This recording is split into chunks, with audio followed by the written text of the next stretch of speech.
Sejam todos bem-vindos a mais um programa de Cara com Elas. Esse mês a gente está falando sobre a beleza, né, em comemoração à Universidade da Cidade. A gente tem feito programas sobre a beleza.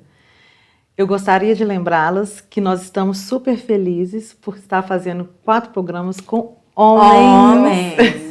Finalmente eles vieram para o nosso programa, né? Falando sobre a beleza, principalmente da mulher também, né? Onde eles são os maiores observadores. Exatamente. Referências, né? Não é?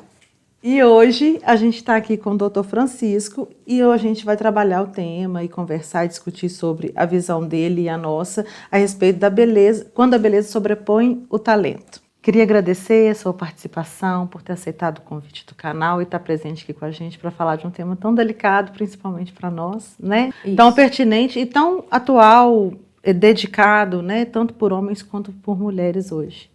Eu que agradeço o convite. É uma honra estar aqui falando de um tema que a gente lidar todo dia sobre a beleza, tanto masculina quanto feminina. Será uma honra e espero que aproveite bastante a entrevista. Seja bem-vindo. Vamos aproveitar, com certeza. Obrigado. E aí, usando, né, da sua experiência já como cirurgião plástico e que a gente vê muito, essa questão da beleza e do talento, às vezes como opositoras, né, um do outro, ou tem talento, ou tem beleza, ou a beleza ofusca o talento para qual, por exemplo, eu escolhi uma profissão e se eu fosse belíssima, como se eu não me adequasse àquela profissão, como se a minha beleza ela fosse um determinante para que se eu tivesse talento ou não tivesse talento. Hoje, na sociedade que a gente vive, busca-se muito a perfeição, a beleza. Cada dia mais surgem novas técnicas, preenchedores, ácido hialurônico, botox, fio de sustentação e a própria cirurgia plástica, tudo em busca da perfeição, da beleza do corpo feminino e masculino. E muitas vezes algumas áreas, algumas profissões acabam exigindo muito das pessoas, acabam sofrendo até pressão psicológica em busca de uma beleza extremamente exuberante, principalmente modelos que a gente vê que muitas vezes deixam até de comer para manter um corpo mais magra. E isso pode ser benéfico também para ajudar a questão profissional, se você está de frente com o público, está sempre melhor, está sempre bela, você aumenta a sua autoestima, então você consegue até atender as pessoas de forma melhor, mas muitas vezes isso tem um limite também, é um patamar que acima já começa a virar como se fosse uma obrigação, uma doença que acaba prejudicando a saúde das pessoas. Então a gente tem que tentar entrar nesse limiar, não tanto no excesso, mas também não tanto deixando a beleza de lado. Perfeito. Essa é uma condição que te aparece das pessoas acharem que a beleza é mais determinante do que o talento e aí tentam se adequar? Ou como um caminho, né, para facilitar, talvez, né, um sucesso profissional, né? A gente vê muito paciente que chega no consultório, que a gente vê que não precisava estar ali, mas ela busca a perfeição. Eu brinco com os pacientes que perfeição a gente não consegue, nem Deus fez perfeita, não vai ser nós meros mortais que vamos conseguir isso. Então, muitas vezes acabam procurando a gente e eu, muitas vezes, acabo contraindicando um procedimento, porque, a meu ver, não teria tantos benefícios para aquele procedimento e o que ela está buscando não se encaixaria ao perfil ideal para ela. Entendeu? Isso é muito, muito importante de ser ressaltado, até porque são inimagináveis as coisas que o ser humano pode buscar para se sentir belo, né? Só a gente que está no consultório, a gente vê. Nossa, imagina. Tem até aqueles irmãos... Arquitetos? São franceses. Não, na verdade, eles não são arquitetos, não, mas eles são franceses e eles começaram como fazendo propaganda. Eram lindos os dois. E eles fizeram tanta intervenção né, e que acabaram se deformando, assim, né? Então, assim, até onde o senhor percebe que é justificável ou que é sensato a busca por essa intervenção e como que ela pode me ajudar nessa questão relacionada, né, à profissão principalmente. É comum as mulheres principalmente, ou os homens em si, buscarem intervenções ligadas à questão profissional mesmo? Porque eu preciso estar bem para o tipo de trabalho que eu exerço?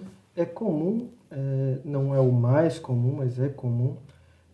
Hoje os homens mais procurando a questão estética, antes era quase que 100% as mulheres procuravam.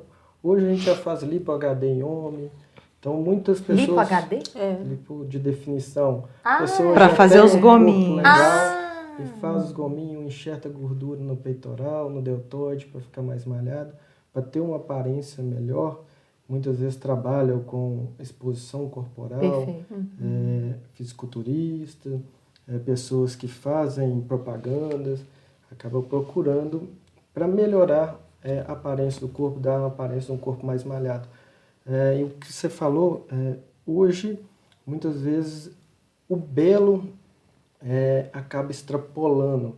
As pessoas acabam se deformando. Tem pessoas que acabam se deformando, colocando muito preenchedores, acaba ficando exagerado. Eu vejo que tem acontecido isso, por isso que é sempre bom procurar um profissional que esteja habilitado, que tenha consciência do que está fazendo, para evitar futuras complicações e até complicações graves que podem ter. Mas respondendo, tem gente que procura visando a melhora para o trabalho, para a exposição corporal. Aí são pessoas que trabalham com o corpo. Não só. Ou que está ligado... Igual gente que trabalha como atendente, direto com o público, tem o nariz com uma gibinha, uma ponta mais globosa, tem um pouquinho de excesso de pele na pálpebra que atrapalha fazer a maquiagem, quer estar melhor para atender melhor o público, acaba procurando. Nossa, e faz toda a diferença mesmo, né? A pálpebra aqui, ó, ela levanta o olhar, né? E dá mais espaço para a maquiagem, dá o efeito que a gente precisa, né? Sim. A minha, por exemplo, ela tem a pele, então eu tenho maior preocupação, né? Da maquiagem sobressair em cima dessa pálpebra aqui, não fica bom. Acaba não aparentando. E para você ver, né? Então, quem trabalha com isso e sobrevive dessa questão da imagem, de certa forma, isso grita muito mais para ela, né? Sim. No sentido de favorecer a imagem e a beleza, né? No caso. E hoje, principalmente, que o mundo virou muito virtual, o Instagram tá aí, então é muita propaganda no Instagram, é muito marketing, televisão, então hoje a aparência acaba contando muito. Principalmente antigamente depois era da pandemia, muita rádio, que acabava não expondo muito a Verdade. figura das pessoas. Hoje as pessoas, a figura, a fisionomia da pessoa é muito importante na questão do marketing e da divulgação, seja de uma loja, de outras áreas. Perfeito. A gente volta já já no próximo bloco, nós vamos continuar falando sobre essa questão da beleza e do talento. Já imaginou seu corpo sem pelo, sem aquelas manchas escuras, sem cabelo encravado e sem foliculite? Aqui na Libertes você encontra esse tratamento de depilação duradoura e outros procedimentos. Vem aqui conferir.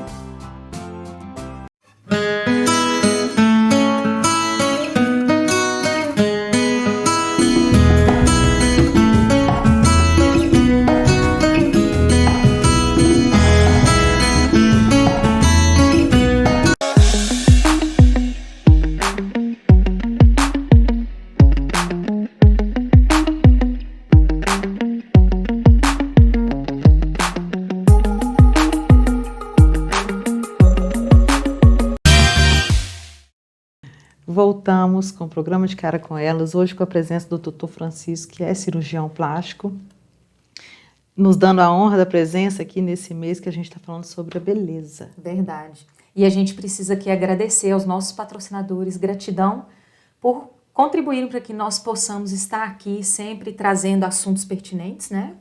E que levam até vocês não só informação, mas também reflexão, para que vocês possam também usufruir e se beneficiar com tudo que a gente traz aqui, né? Gratidão aos patrocinadores. E eu gostaria de te perguntar o seguinte, doutor Francisco, é comum, qual que é a frequência, né, de pessoas que vão até o seu consultório em busca de alinhar essa questão da imagem profissional, da imagem, né, para crescer ou permanecer no trabalho? Isso vem nítido para você ou é algo que você percebe durante uma conversa ou não? É realmente uma questão Faz sentido, tá na cabeça da gente, né? Isso. Assim, nítido não chega falando que precisa melhorar a parte corporal, facial, em relação ao trabalho, mas sempre queixa, falando, igual eu falei, da pálpebra do nariz, aí logo pergunta quanto tempo que eu vou ter que ficar afastado, porque eu lido com o público, eu não posso aparecer roxo, aí a gente explica tudo. Aí você acaba vendo que o que ela está buscando muito também é a questão profissional de estar bem com o público dela, Perfeito. Com as pessoas que estão assistindo no meio da onde ela trabalha. Mas diretamente falando em relação ao trabalho, só quando é muito específico. Vem uma pessoa, igual tem uns 2 meses, que eu operei uma menina que tinha um corpo já bonito, mas ela queria uma definição maior para que ela exponha. Ela não é daqui de Viçosa, mas ela expõe o corpo dela, fazendo propaganda de biquíni, essas coisas, e queria um corpo mais malhado, mais definido. Aí ela já veio procurando de forma específica, mas a grande maioria acaba a gente muitas vezes percebendo durante a consulta, o bate-papo. É interessante porque é um universo muito distante, né? Pelo menos para mim. Mas eu gostaria de ouvir sua opinião. Você trouxe a questão das redes sociais, né?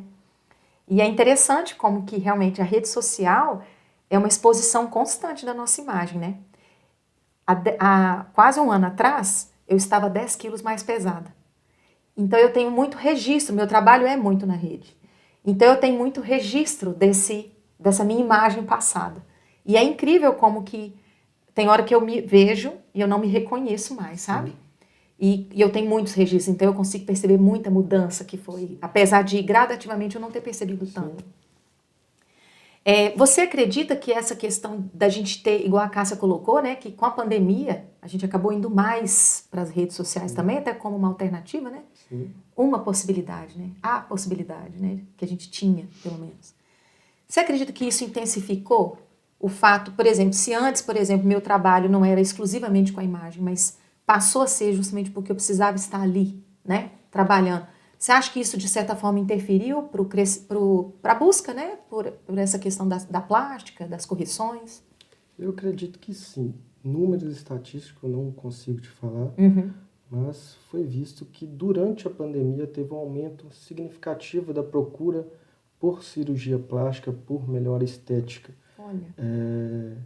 Pode ser coincidência por estar afastado de trabalho, em home office, vou aproveitar, vou fazer uma cirurgia, sim. Mas houve um aumento considerável.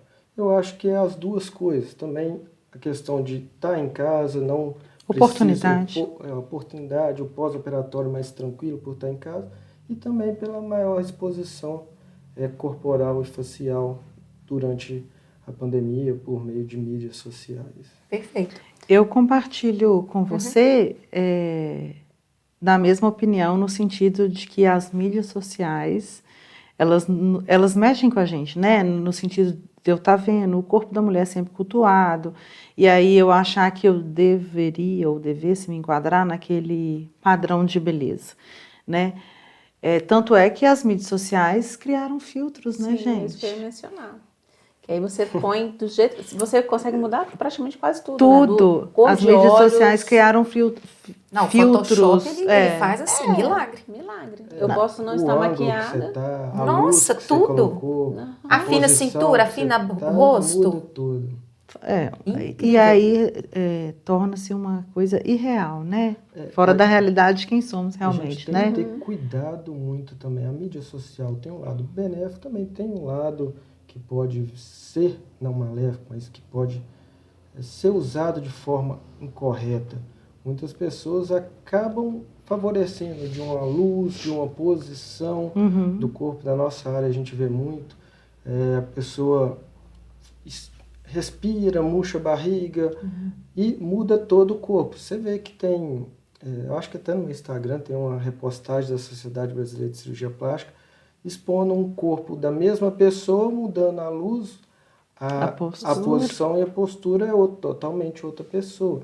Então isso também a gente tem que ter um pouquinho de senso crítico na hora de avaliar isso para acabar não entrando num procedimento que não seja adequado, entendeu? E voltando a essa questão do profissionalismo, até tem um livro que chama O Mito da Beleza, que fala muito sobre essa questão. A mulher chegou a ser a beleza da mulher, não a mulher, a beleza da mulher chegou a ser uma moeda de troca. Né? E como está relacionado com o poder também. Se a mulher é bonita, magra, tem um corpo, está dentro do padrão social, ela é mais ou menos competente que o outro, né? O padrão social vai mudando conforme a época. Antigamente, uma mulher bonita, com padrão de beleza, era uma mulher com sobrepeso. Agora uma mulher eles magra. Mudam, né? Tá na hora de voltar essa né? época? Porque tinha época que era a mulher que isso? Né? Scarlett O'Hara lá do E o Vento Levou, era negócio da cinta, né? Que deforma. Sim, se a gente for pegar estátuas, as estátuas gregas, né? As mulheres eram voluptuosas. Tá na hora de voltar. Sim, hoje já é uma questão das mulheres mais magras. Você vê que a mídia ela é tão importante que a Virgínia, que a esposa do cantor lá, que fez uma lipo HD, teve filho, e virilizou na internet. Depois disso, a lipo HD começou a ficar em alta. A questão do explante mamário, que é a retirada das próteses, muitas vezes acaba associando a alguma doença. Isso é um pouco polêmico, não tem estudo, algumas sim, mas a grande maioria ainda não sabe se tem relação ou não com silicone. Mas devido à mídia social, acabou aquilo se tornando como se fosse uma verdade e muita gente começou a procurar a gente para tirar as próteses. Isso aí teve uma onda, né? Sim. Eu tenho prótese. Eu fui uma que marquei com o médico, falei assim, não, eu quero saber o que aconteceu, porque vai que eu tô precisando tirar a minha também. Todo mundo tirando, passando aperto e passando então, mal. A mídia também acontece isso. Muito bem. Né? Influencia, né? Ela te aproxima de você. Nem influenciador, né? Influencia de um jeito ou de outro, né? Pode chegar até a gente. Para mim, um exemplo muito clássico dessa questão da beleza com o talento é Marília Mendonça. Que o talento estava explícito, ninguém era inquestionável, né? Sim.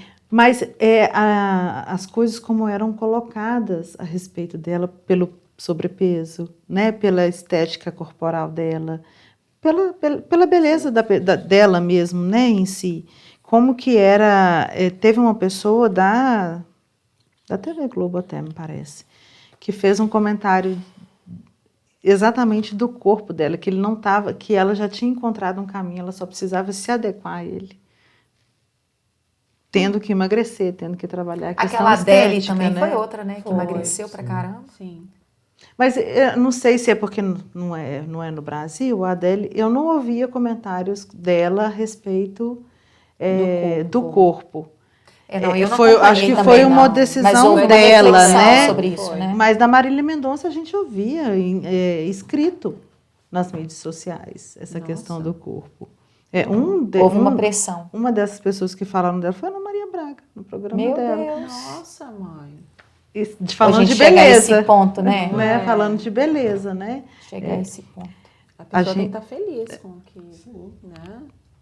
O que é complicado, né? Mas é para a gente ver como que a sociedade sufoca. Sim, como eu falei, vai para o lado bom, mas também chega uma hora que tem que saber filtrar, né? A pressão é tão grande que acaba gerando algum problema psicológico, uma depressão, transtorno de ansiedade. Então a gente tem que o limite, não excesso e também não ficando um pouco, entre aspas, desleixada, não se cuidando, relaxando. Perfeito. Não se cuidando da beleza.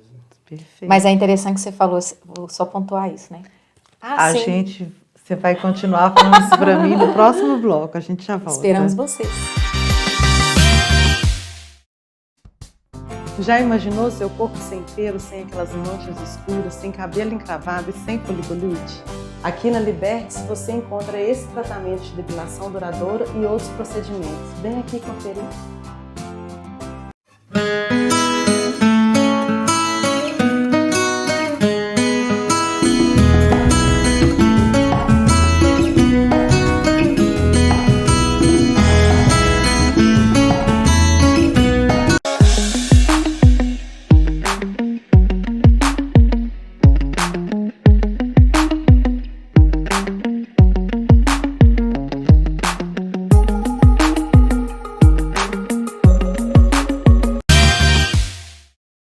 Estamos de volta.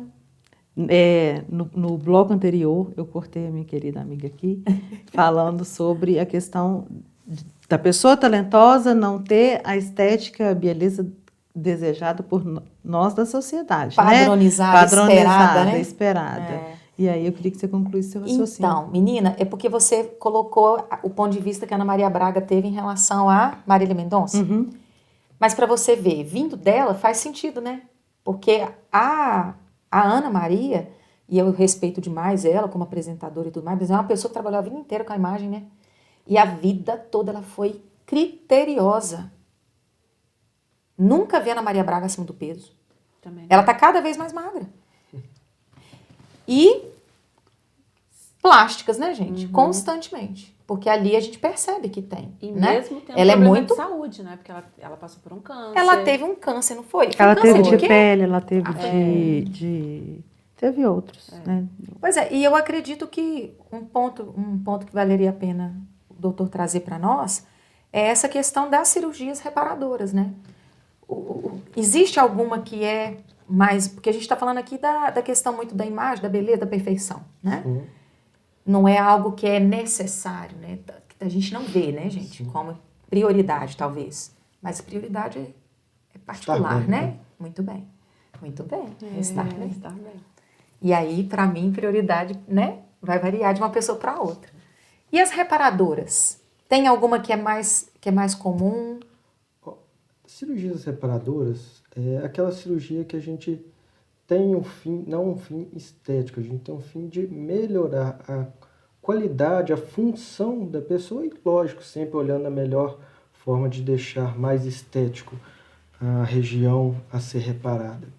Como exemplo, o câncer de mama, hoje é um câncer bem prevalente, cada dia menos está sendo submetida a mastectomia, que é retirada quase total da mama.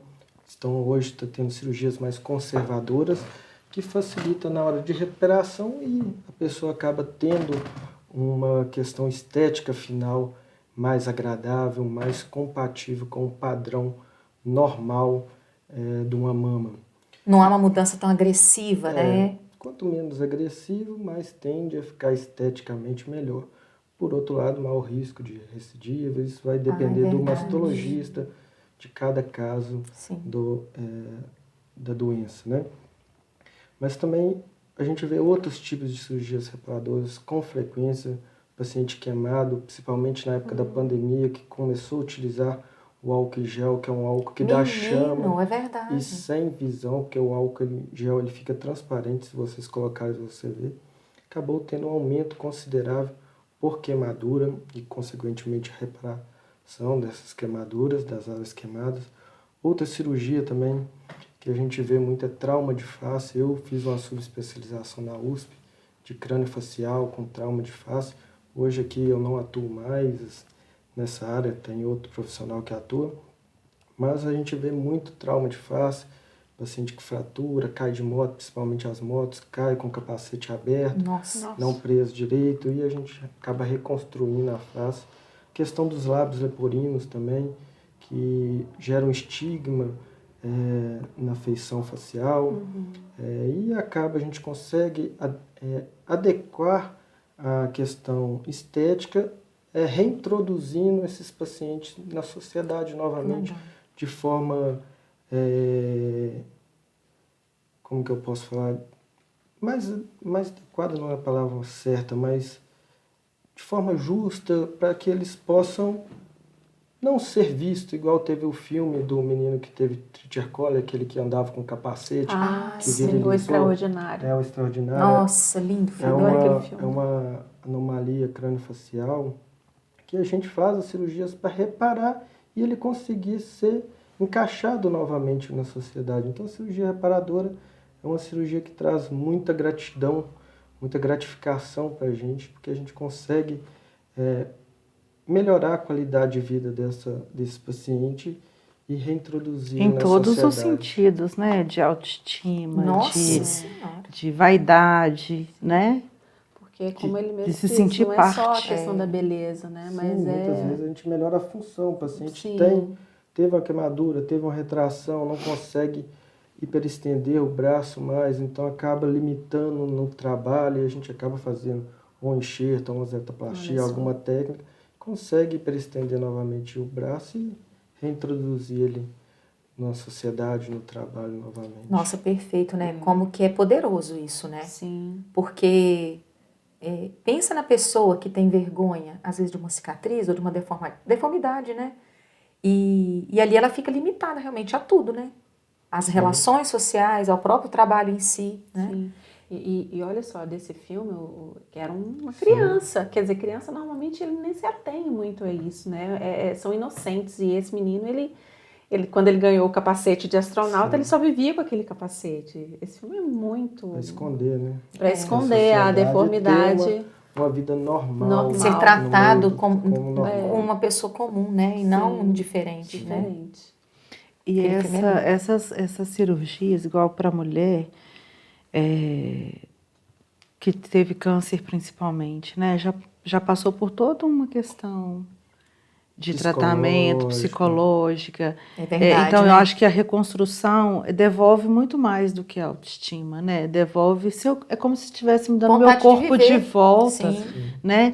Agora, existem cirurgias antes da plástica que, por exemplo, no caso da mastectomia, que podem, que não são feitas como deveriam, digamos assim, a minha ignorância de pensar, tá? Porque eu não estou lá para saber o que o cirurgião precisa ou não precisa fazer. Mas eu já vi casos em que elas poderiam ter sido feitas diferente. E aí atrapalha nessa reconstrução. Por exemplo, tem cirurgia que teve que tirar a auréola. Então, aí como é que você faz uma cirurgia de reconstrução para trazer essa vaidade, essa beleza, ou trazer o corpo dela de volta? Toda vez que a gente se trata numa neoplasia, de um câncer, a gente tem patamares que a gente coloca como prioridade. Primeiro é a cura. Então, independente do que tem que ser feito, a gente vai buscar a cura. Muitas vezes a cura não é alcançada. Então, se está na areola, a gente vai ter que tirar a areola. Então, a gente preza a cura. Depois que trator está curada, entre aspas, porque tem um tempo para a gente considerar a cura, o segundo patamar que a gente olha de escala de prioridade é a função. Então não adianta, curou, depois não adianta estar bonito, mas parado, sem função. Igual na mão que eu estou falando. Não adianta uma mão bonitinha, mas que perdeu a função e vai atrapalhar a pessoa a escrever. Então a segunda prioridade nossa é a função e depois vem a questão estética. Quando a gente olha na parte oncológica, na parte de reconstrução. Então a gente primeiro cura, melhora, para depois pensar na função e, por último, a estética. Lógico que a gente sempre vai tentar deixar o melhor possível, mais estético possível, mas primeiro a gente tem essas escalas. Por isso que a gente tem na areola, a gente tem que tirar a areola, tem que fazer esvaziamento, tem que fazer esvaziamento. Depois a gente resolve o que vai ser feito para reconstruir. E tem isso que eu já ia te perguntar agora. Então, tem possibilidade de reconstrução da auréola, por exemplo? A areola, a medicina evoluiu muito, tem várias técnicas para reconstruir a areola, até a papila, o bico dos seios. Muitas vezes a gente faz enxerto de região inguinal, que a pele é um pouco mais escura, parece mais com a região da areola. A gente faz os retalhinhos, pode usar até cartilagem para fazer o bico. E hoje também tem a questão da tatuagem também, que ajuda muito a camuflar e deixar um aspecto mais natural da região da mama e tirando aquele estigma de mama operada, mastectomizada. Tudo é muito delicado em se tratando dessas questões de reparação, porque a reparação, na verdade, é a correção de algo que está me incomodando, né? É a correção de algo que me machucou, é a correção de algo que me impede de olhar no espelho e gostar do que eu vejo, né? Mas que também vai trazer para mim o quê depois? Será que eu vou conseguir me libertar dessas questões com uma tatuagem que vai redesenhar a minha auréola, mas não é ela? Sim. Né? Como que chegam esses pacientes para você? Você já passou por situações assim? Os objetivos são alcançados? A mulher consegue sair de lá, principalmente da mulher que a gente fala, porque tem mais índice, né? Pela busca da cirurgia. É o órgão, né? E porque que representa a o feminino. questão feminina. Você vai me responder daqui a pouquinho. No próximo bloco a gente volta com o Dr. Francisco respondendo a essa e outras coisas pra gente.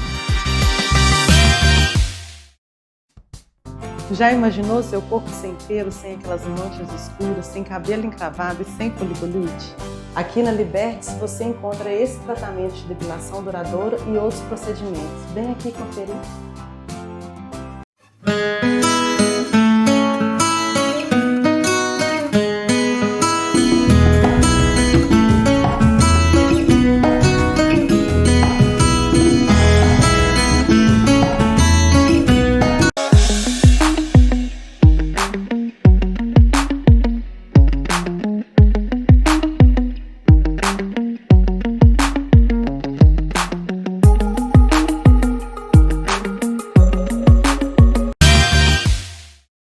Nós voltamos com o Dr. Francisco e a gente estava falando no bloco anterior essa questão de se os seus pacientes, o que você tem visto, o que você tem percebido, o que você tem sentido, se eles conseguem, se é suficiente para o resgate da busca, porque será que uma tatuagem, né, que vai imitar ali o que eu tinha, vai ser suficiente? Eu sou uma pessoa que converso muito na consulta. Tem consulta minha que já durou 2h30 uma consulta. Então eu tento entender bastante o paciente, conversar. Mas é lógico que uma vez retirado uma peça, um tecido, um órgão, nunca vai ser igual. Eu falo com o paciente, a gente tem que buscar o melhor para você. O melhor hoje que a medicina consegue nos entregar é isso. Mas é lógico que a sensibilidade não vai ter mais aquela sensibilidade que ela tinha da areola. A mama é um órgão sexual, é um órgão de exposição, é um órgão feminino, é um órgão de amamentação. Perfeito. Então, acaba que muitas vezes a gente não consegue entregar o que ela espera. Mas a gente tenta conversar, mostrar casos, para que ela veja, não é só ela que tem esse problema. Outras pessoas têm esse problema também e que conseguem ter uma vida normal, entendeu? O doutor Francisco, e as cirurgias íntimas? A gente sabe que é pouco comentado, pelo menos, engraçado, é pouco comentado, não é uma conversa que eu tive Habitual, abertamente, né, com as amigas em relação ao tamanho de lábios, né, tamanho do clitóris, a voltar a ser virgem, né? A questão do ímen, que eu também vi que pessoas fizeram porque casaram de novo e aí eu queria que o marido tivesse tido o privilégio. Mas é recorrente? É bastante frequente a realização de cirurgia íntima. Antes, tinha o tabu da exposição, de procurar um médico para a questão da cirurgia íntima. Hoje esse tabu já meio que caiu e tem bastante procura no consultório de cirurgia íntima. A cirurgia íntima mais realizada hoje é a ninfoplastia, que é a retirada, geralmente, a plastia dos pequenos lábios. Tem os grandes lábios, os pequenos lábios, que cobrem o introito vaginal. Tem gente que tem esses pequenos lábios em excesso, uma hipertrofia desses pequenos lábios, que pode atrapalhar a higienização, aumentar o risco de infecção, pode atrapalhar durante o ato sexual, ter dor durante o ato sexual, marcar a região da calcinha, coloca um biquíni, fica marcando. Então, até que tem a procura, hoje aumentou muito a procura, e é uma cirurgia na teoria, tranquila de ser realizada. Não precisa de internação, vai embora no mesmo dia. Maravilha. E muitas vezes com resultados extraordinários e super satisfeitos. A gente pode até enxertar gordura na região dos grandes lábios para mulheres que já estão lá por volta de 50, 60 anos, que já tem uma hipotrofia do coxim gorduroso dos grandes lábios. Então a gente pode enxertar um pouquinho de gordura na região. Interessante isso, né? Retirar os pequenos lábios se tiver em excesso, então... Você deixa ela consegue. bonitinha, ornada. Recupera. Né? É ornada, porque isso, na verdade, é uma ornamentação da pessoa, dessa região, dessa né? região, A né? gente consegue tentar trazer a autoestima da pessoa novamente. Tem cirurgias do introito vaginal, mas geralmente não é o cirurgião plástico que faz, aí já vai para a região da ginecologia, obstetrícia, com uso de laser, para retração da região do canal vaginal. Tem as fisioterapias também, que fazem o trabalho de melhora do tônus, da musculatura do assoalho pélvico. Sim. Então essa região é uma região ainda que está aumentando a procura e ainda tem muita coisa para ser aprimorada e trazer benefícios para os pacientes. A gente vê muito caso também das mulheres que acabam tendo o clitóris aumentado, né? E como é que é isso? Chegam a querer voltar ao que era antes?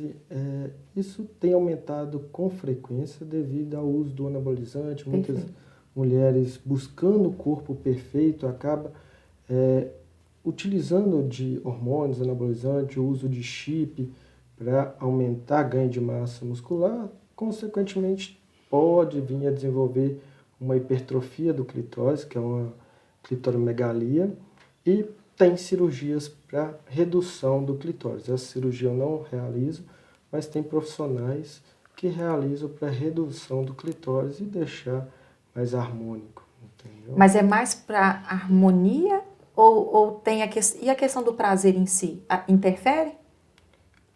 Chega a interferir? Não chega no consultório questão de prazer. A grande maioria é mais questão estética. Do incômodo pelo estético. O clitóris ser maior, pode ser que, dependendo da roupa, acaba encostando e acaba machucando, gente, dando uma É sensação. assim que cresce desse tanto? Tem uns que crescem um pouquinho. Ele é delicado.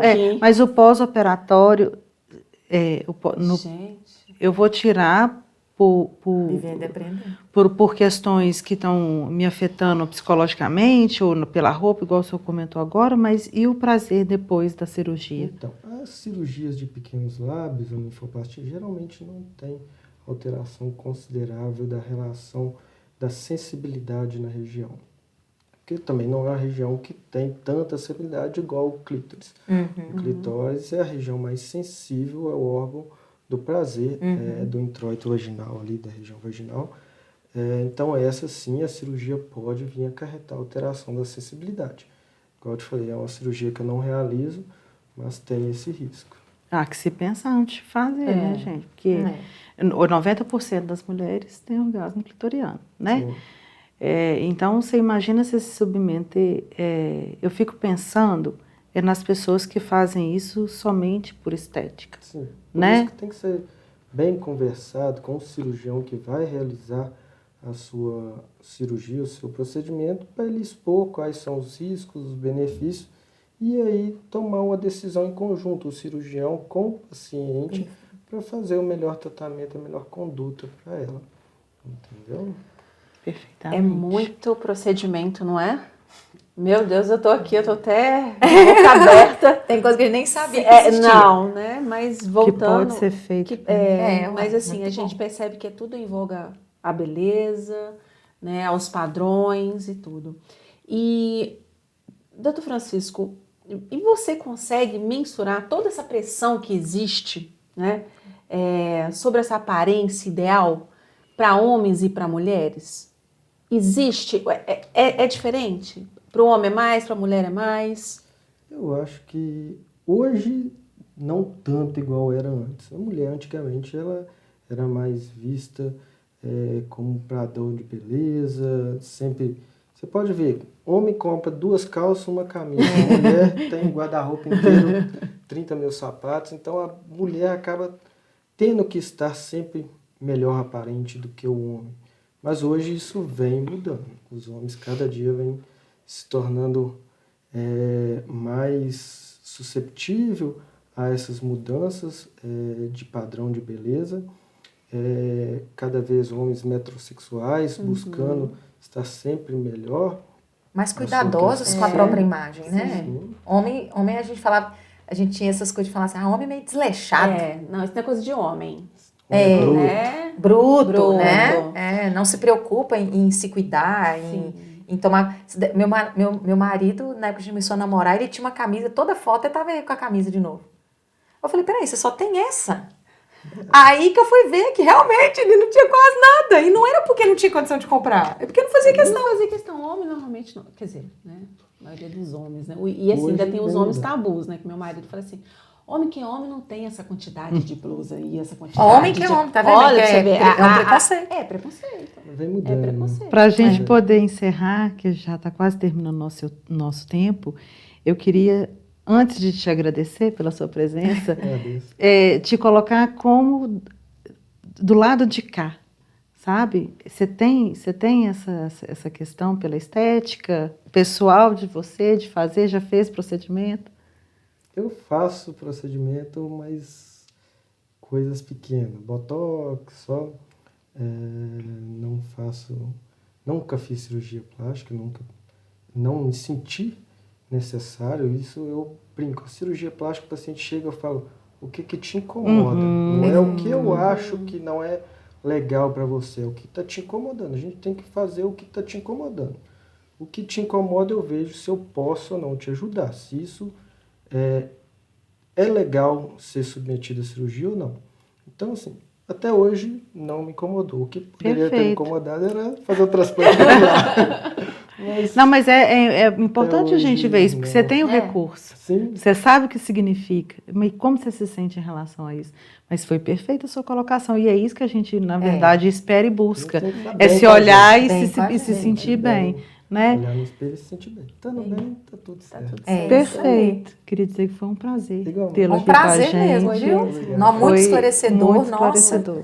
E assim, eu tenho certeza que quem está aí do outro lado conheceu, né, várias facetas aí da cirurgia plástica, né, que eu, por exemplo, não sabia. Não só de beleza, mas como de procedimentos estéticos e reparatórios, né? E essa reflexão mesmo, né, o quanto a gente tem buscado se adequar a alguns ambientes, lugares, né, a própria profissão ou o que a gente faz, né, e a cirurgia plástica muito mais do que uma questão estética, a gente tem que estar pensando no nosso bem-estar, né? O importante é a gente estar bem. É isso aí, muito bem. Muito obrigada, tá? Gratidão pela presença. Eu que agradeço. Esperamos você sextas-feiras. Até o próximo programa. Até.